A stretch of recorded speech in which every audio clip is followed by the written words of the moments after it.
Hello.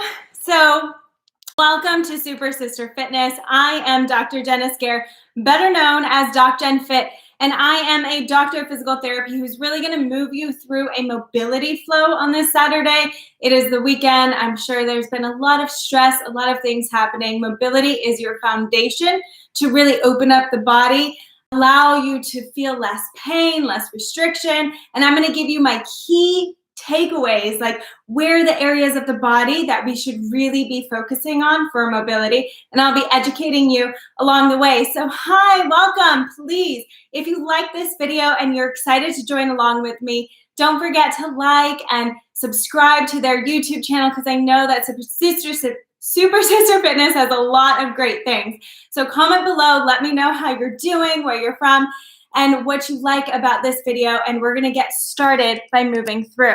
Okay, so the first foundational thing that I like to set us up with is the breath. So hello. Thanks for joining. Okay, so we're gonna start with the breath here, guys. When we talk about the breath work with mobility, mobility doesn't happen unless we're down regulating in our system.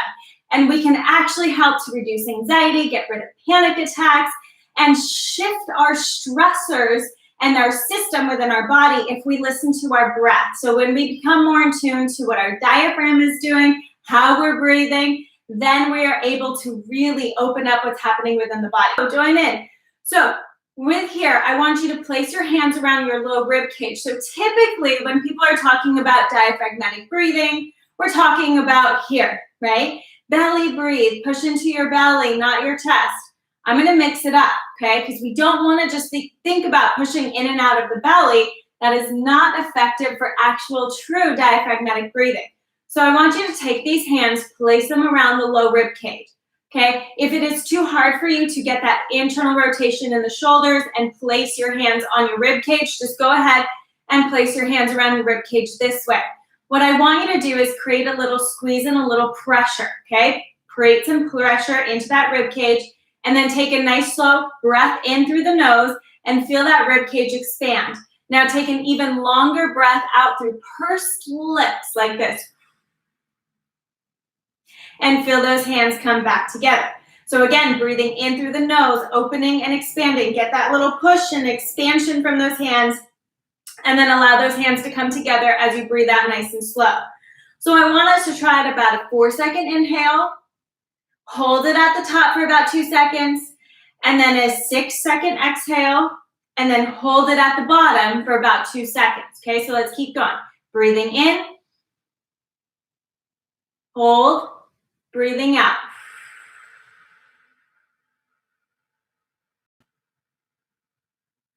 Squeeze that rib cage, breathing into those hands. Feel them come apart, breathing out. Squeeze those hands, hold it for 2 seconds, breathing in. Hold for 2 seconds, breathing out.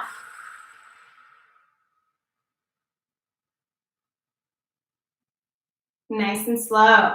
So keep going. I'm just going to explain what we're doing here just for a little bit. So when we increase the ability of that long extended exhale, we actually turn off that heightened state. We actually turn off what's called that sympathetic.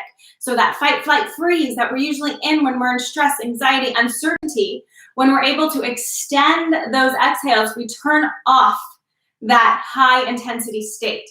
So if we want to switch our nervous system and get out of anxiety and stress and pain within the body, inflammation, just think about extending your exhales nice and long, okay? That is the key here. And when we do an inhale and we kind of hold for a couple seconds, we turn on that off switch. So we turn on that rest, relax, digest, that parasympathetic. So we do a nice slow inhale, we hold for 2 seconds, we turn on that parasympathetic, and then we do a nice long exhale and we turn off that sympathetic. We turn off that stress response. And so when we're able to do this, think of any kind of time that you get into stress within the body, you're able to naturally start to shift and adjust. So it's that easy, it's that simple to start to address the breath. Now we're gonna take it to the side and we're gonna do it on the side. Okay, so you can have a pillow or a yoga block or your arm right underneath your neck. You're gonna take this top hand and place it on the rib cage. Okay, now if this is too hard again to internally rotate and get it on the rib cage, you can take this bottom hand and place it here. Now what I want you to do is take a breath in, feel that hand expand, and take a breath out. We're just gonna do about 3 on each side. Squeeze that rib cage, take a breath in, into this hand at the top, and take a breath out. One more, take a breath in, and breath out. And then switch it over to the other side. So now going on to the other side, you're gonna do the same thing, okay? I'm gonna talk you through it. It's just 3 small breaths. We wanna make sure that that hand is on that rib cage. And the reason why we want that rib cage to expand is because your diaphragm is right underneath the rib cage. So when people are talking about parasympathetic breathing or diaphragmatic breathing, we don't mean belly in and out. We need that rib cage to expand front, back, side, and side, because we need that expansion so that that diaphragm can rise and drop. As we breathe, that diaphragm strength goes up and down naturally. Okay, so that's why we like to get that rib cage to expand. If that rib cage is not expanding and we're only expanding in that belly, we're missing the point. So this is why we're gonna get it in a 360 pattern. We did it first, either lying on your back or sitting up. Now we're doing it to the side. And then the last place, I want you to come into a child's pose position. Okay, so child's pose position right here, and you're just going to relax. Now, when we breathe, I want you to feel like you're breathing into your back right here. You don't have to put your hand here, but I do want your legs underneath you more, and I want your belly pressing into the legs. So take a breath in, expand and open up that low back, and then breath out. So now all of a sudden, we're getting a 360 pattern with the breath. We did the front and the sides, we did the side rib cage, and now we're feeling it into the back. So just 3 slow breaths here, guys. And also when we get that diaphragm moving, we're also able to get oxygen through our body a lot better. We're able to get those fluids to glide. And we need these fluids to glide because this is how fascia becomes to glide. And this is how we improve mobility within the body. We only improve mobility within the body when we get the fascia gliding better, when we get decreased tone in that muscle tension, and we release that restriction or that thought of restriction within our body. So this is why we start at the breath. It is the foundation of all of mobility, okay? And pain. We're able to, so now come back up, we're able to decrease pain as well when we start to do these exercises, okay? So now, I'm gonna show you one of my favorites that I like to do first thing in the morning. We're gonna open up the upper back. When we're stuck in the upper back and we're rounded and we're not rotating well and not extending well, this is where we get rounded shoulders. This is where we can get pain here. This is where we can get pain in the neck, and we're not able to lift the shoulders very high. But now if I am able to open into my upper back and lift up straighter, you can see my shoulder range of motion automatically changes. So that's why the upper back is so essential. So let's lie on your side. And what you're gonna do, just let your hand relax.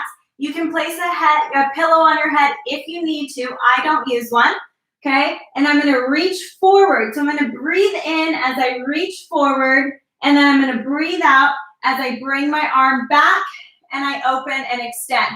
Now I wanna take it a step further. I want you to lock your top knee down with your bottom hand. So this is gonna lock out that low spine, stack those hips so that they don't move anywhere. So reach, breathe in, breathe out, shoulder blade pulls back and chest opens. Your hand can be flat or it could be extended. I have a wall, so I can't extend all the way, but it could be straight. Breathing out nice and slow. Keep that knee down on the floor, okay, so that we get more upper back rather than low back. Breathing in, reaching, breathing out, shoulder blade back, open, and release. So keep going. As you're doing this, you should feel that release of restriction and tightness in the chest. Imagine, especially if we're on our phones a lot if we're working on a computer a lot, everything gets really tight and restricted, right? So rather than just thinking about what exercises can I do for the back to reverse this, we first need to think of how can I release the pressure here. Okay, hi everyone joining, please join in. So we're laying on our side and we're getting a good open book, top leg down, we're still going, breathing in, breathing out, and opening. Okay, just 3 more, breathing in, breathing out, shoulder blade back, and opening. 1 more, breathing in, breathing out, reaching. And now we're gonna hold it back right here. Now what I want is called like an angel reach. So you're gonna think of that shoulder blade gliding around the rib cage as we reach up, and then we slowly come back down. Now you might notice that you can actually reach and try to get the hand onto the floor the entire time, or it doesn't have to. If it doesn't go on the floor, that's okay. Okay, breathing, relaxing. Hands sliding along the floor if you can. So we're getting that shoulder to really open up here with the open back, with the upper back open and the chest, and just relaxing and breathing. Okay, and then we're gonna go to the other side. Whew. These 30 minutes are gonna go by fast. We only have close to 15 minutes left. Okay, so again, lying on your side, we're gonna take this top knee, lock it down. We're gonna reach this top hand, breathing in, reaching that shoulder, and then breathing out, pulling that shoulder blade back and opening out. You might notice a different side to side. Keep going, breathing in, reaching, breathing out, and opening. You might notice a different side to side. That is completely normal. Most every human will have differences side to side within their body, okay? That is totally okay.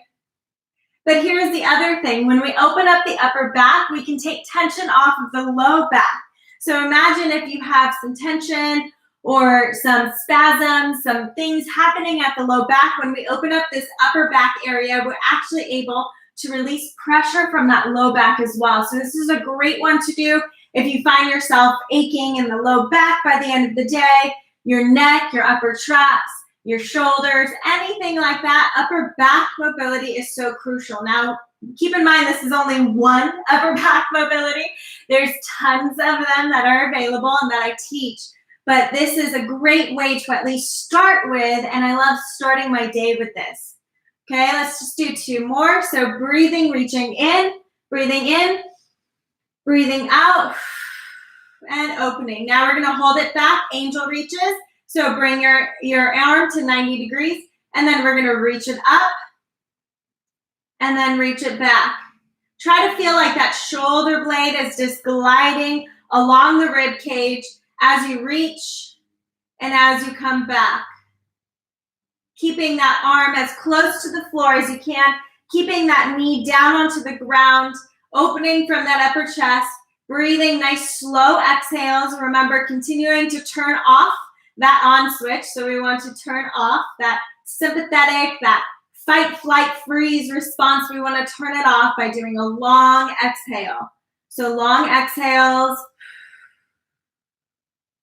allowing that hand to glide along the floor. Great, and then we're gonna come back up. Okay, so now we just started with a little gentle opening. It is not active, it is very passive, and it's very gentle. Okay, so now we're gonna go, so I'm gonna scoop my back just a little bit. Now we're gonna go into what I call a hip 90-90. So this one is a great one, especially if you're getting that tension in the back, you're noticing any knee pain. When we open up the hips, especially through rotation, so not just hip flexors, but when we open up the hips, we can release hip clicking, we can release low back pain, and it all starts to melt away. And one of the common areas that we neglect when we do yoga is hip internal rotation, because we don't get it enough from hero's pose. So I'm going to show you how you can get it in this position. So hip 90-90, we want 90 degrees in the front leg, 90 degrees between the legs, and 90 degrees in the back leg. Okay, so 90 degrees between everything. Now what we're going to do is I want you to think of kind of lifting from the belly, so almost get a good, nice lift.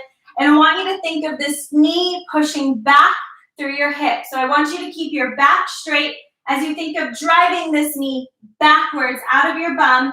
And we're just going to come forward until you feel a stretch into your side glute. Okay, so this is not a stretch necessarily.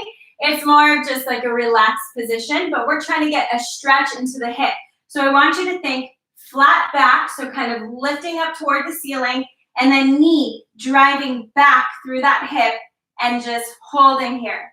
So technically, if we want to start to increase range of motion around an area, around a joint, we want to hold it for 2 minutes. That is much different. That's what's typically taught out into the world, right? We usually think 10 to 30 seconds will be good. 2 minutes to actually start to get that muscle tissue to respond to that range of motion. And it provides better carryover for when we want to get more into that position over time. And so if we're really trying to increase range of motion, we want to hold for 2 minutes, okay? Much different. But again, when you're here, if you want to start to release tension, we want to think of that slow exhale. So slow exhale, turning off that on switch. So breathing out, nice and slow. You might notice, oh, I can go a little further. But again, no rounding. Keep that back straight and extended. Okay, then we're going to go on to the back leg. So this is where hip internal rotation is. Make sure that it's not too close to you. Get that foot out to 90 degrees and then start to sit towards your bottom. You might notice like, whoa, I'm way back here. I can't even sit. That's okay. That's normal. Okay, so think of sitting toward the ground, and you can even, we have a muscle here I call my coffee muscle. This is your Tensor Fasciae Latae. So right next to your hip, you would go over and down. So from that hip bone, over and down, and you can just nice and slowly start to gentle rock into it, put a little bit of pressure, and it helps to relieve what's happening in that back leg, okay? So we can put a little bit of pressure and tension into that coffee muscle or your Tensor Fasciae Latae, and just breathing here, okay? So this is gonna help with the internal rotation. You might notice that there's a difference between the front leg and the back leg. Totally normal. You'll also realize that there's gonna be a difference on the other side. So this is where it's so important to start to get to know your body, because I promise when we move better from our access point, our hips, we're able to take less pressure on the back, less pressure on the knees, and we help balance out what's happening at the pelvis. Okay, so let's switch it over to the other side. So again, 90, 90, 90. 90 degrees in my front leg, 90 degrees between my legs, 90 degrees in my back leg.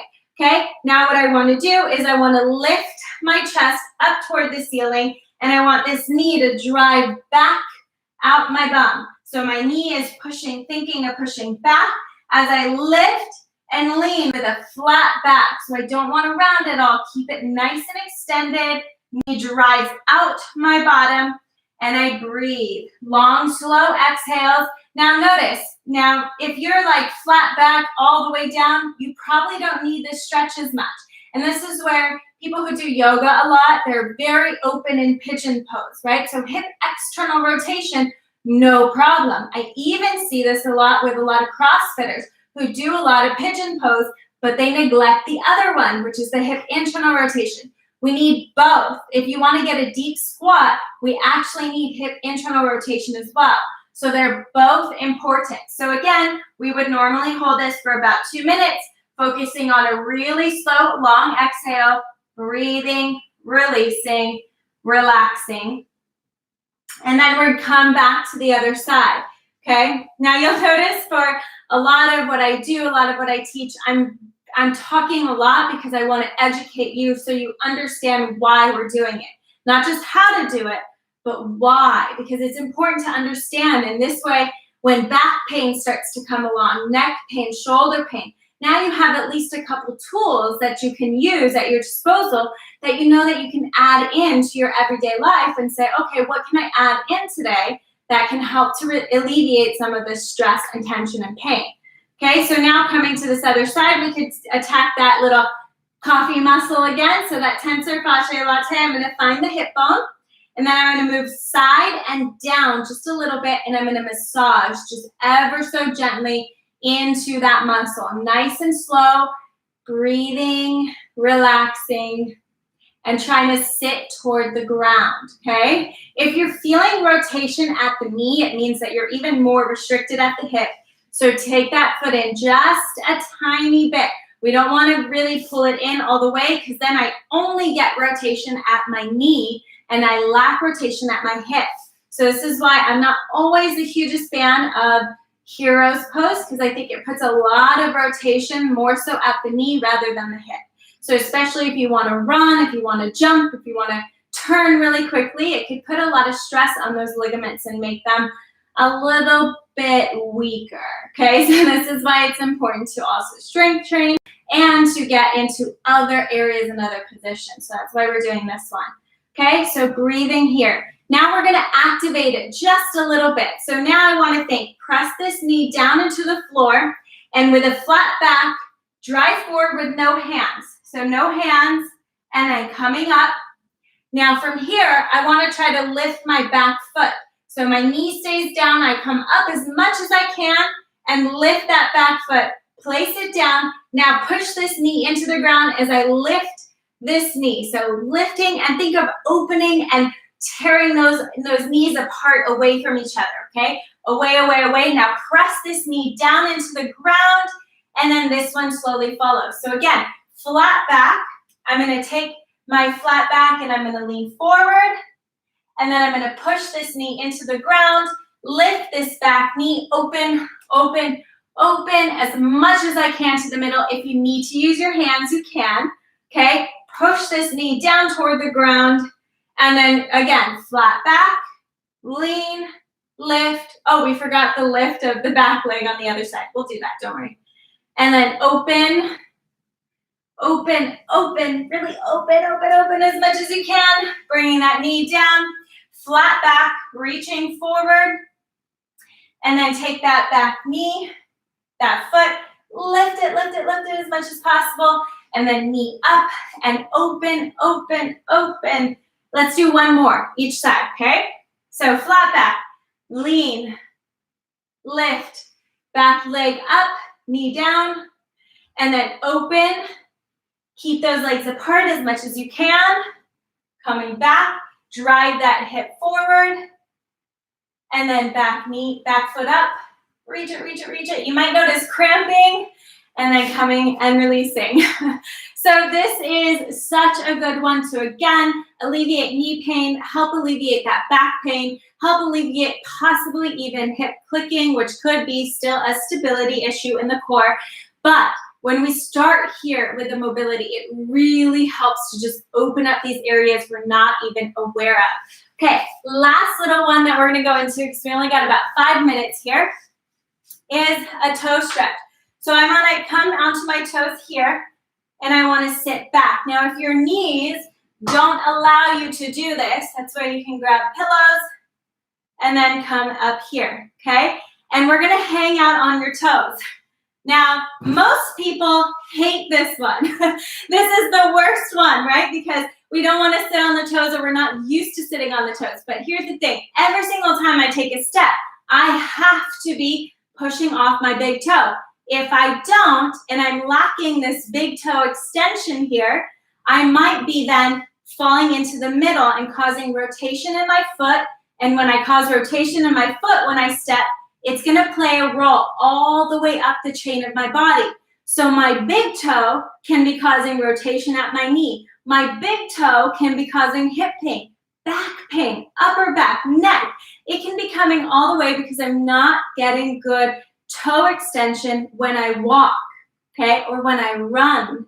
So this is why it's essential to start to look at the entire body as a whole and start to move into these positions on a daily basis. It doesn't have to be too long, 2 minutes, that's it. But if we start to prime these positions into our body here and there, over and over, and do it on a more consistent manner rather than just an hour once every now and then, but if we sprinkle it in 2 minutes at a time, you'll notice how things start to open up. You'll start to relieve stress and pain within the body, and you'll start to increase mobility. So don't forget, subscribe to Super Sister Fitness because they have tons of amazing people. I know I've taught other classes and shown other videos through here, and they just have incredible information from so many people. But also, if you want to and you're interested in really learning more, then come join us in the Optimal Body for only $20 a month. It really is a program that helps to increase mobility on a continual basis. So we do spine mobility, upper back mobility, low or upper extremity, so upper body, lower body, and full body mobility. So we do it all throughout the body, as well as we're checking into functional movements through hip type movements. We're doing core. So what is the core? What is the pelvic floor? How does that all work together? By now you're probably like shaking out your toes, right? But come back into it if you can. Okay, so the whole point is that we really want to start to increase our overall awareness of our body over and over and over again. I wear awareness on my wrist because it's something that means so much to me. And the more that I'm able to increase my awareness of everything in my environment, of my body especially, that's when I'm then able to take in different tools, learn different actionable things so that I can help to just relieve that. I don't need to rely on anyone else. I start to learn it for myself. And that is my whole goal. I talk a lot because I'm always trying to educate, and I always want people to feel empowered to understand the information on their own. So I hope that you enjoyed this. Thank you so much for joining me on this little mobility flow for this Saturday. Remember that we started with breath. What is breath? How do we set up breath for our body to release anxiety and stress and pain? Then we went into the upper back and shoulder mobility. Then we went into some hip mobility, and we ended with some toes. There's tons more mobility where that came from. So I hope that I'll see you guys again. I am Doc Jen Fit everywhere. So website, Instagram, YouTube, I am Doc Jen Fit. I like to say I'm your personal doctor of physical therapy because it's truly, what I like to be able to provide people is the tools and the education within their own body. So thank you so much for joining me. If you have more questions, pop over to my Instagram, pop over to my YouTube. Come join us there. We're constantly giving just so much content, so many ways and tools to continue to open up your body and learn. Thank you. Oh, thank you guys so much for coming on. Love the 90-90 stretches. Yes, so excited. The toe stretch has gotten so much better over the past couple weeks. Look at that. That is incredibly amazing. I absolutely love this. Thank you guys so much for joining me on this Saturday. I hope that your weekend goes well. I hope that you stay safe, stay healthy with people. Even though we can't see them physically, we can still connect socially. So thank you for coming and connecting with me today, and I hope that I will see you later. Don't forget to subscribe to Super Sister Fitness. Don't forget to like and comment and tell us what you enjoyed about this video and what you're going to continue to use as the days go on. So thank you again, guys. Have a lovely weekend. I'll chat with you soon. Mwah.